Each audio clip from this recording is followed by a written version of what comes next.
I'm a mental medical caretaker, and right off the bat in my vocation, I worked at a private psychological wellness office.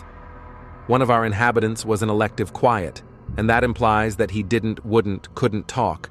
However, there were no really great explanations concerning why. He had spoken before in his life, and as a matter of fact appeared to be very ordinary in those days, except for being near 7 feet tall. He'd been brought up in the profound South and enlisted in the tactical when he was 19. However, one night he disappeared.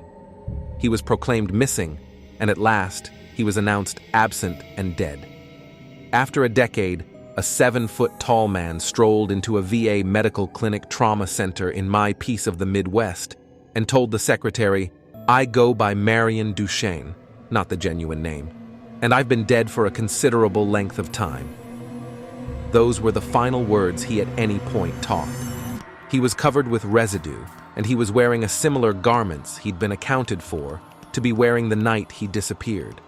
His government-backed retirement number had not been utilized, and he had no ID in his possession. In any case, they had the option to recognize him, I surmise by means of fingerprints. The family was informed, yet they said they had previously lamented their lost man and that whomever was professing to be him just couldn't be. They requested not to be reached once more.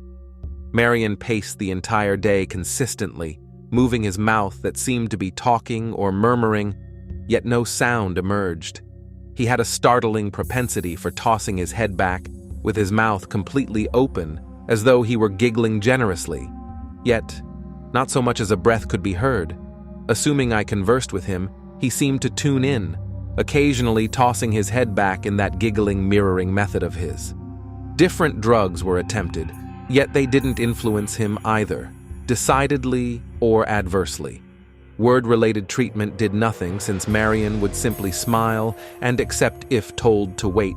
He'd get up and begin pacing once more. On my last day at that particular employment, the last thing I saw was Marion, pacing in the parking garage, tossing his head back to chuckle.